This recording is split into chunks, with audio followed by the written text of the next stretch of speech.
বাজারে এখন এঁচোড়ের অভাব নেই, তাই ভাবলাম এঁচোড় দিয়ে নতুন কিছু ট্রাই করা যাক।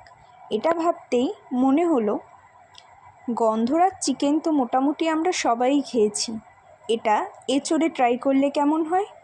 তার জন্য নিজের মতন করে বুদ্ধি খাটিয়ে বানিয়ে নিলাম গন্ধরাজ এঁচোড়। একটার পর একটা উপকরণ দিয়ে গন্ধরাজ এঁচোড় ঝটপট বানিয়ে নিয়েছি। বিশ্বাস করুন, খুব কিন্তু কঠিন নয় বানানো। আপনাদের জন্য এই ভিডিওর ডেসক্রিপশন বক্সে লিঙ্কটা দেওয়া থাকবে, অবশ্যই ক্লিক করে পুরো ভিডিওটা দেখে নেবেন। কেমন লাগলো কমেন্ট করতে কিন্তু ভুলবেন না রেসিপিটা।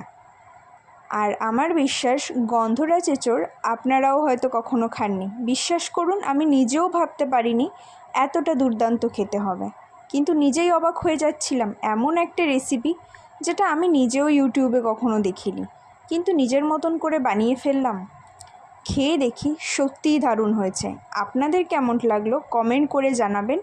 ভালো লাগলে লাইক, শেয়ার, সাবস্ক্রাইব করে দেবেন। আর অবশ্যই এভাবে পাশে থাকবেন। সবাই সুস্থ থাকবেন, ভালো থাকবেন।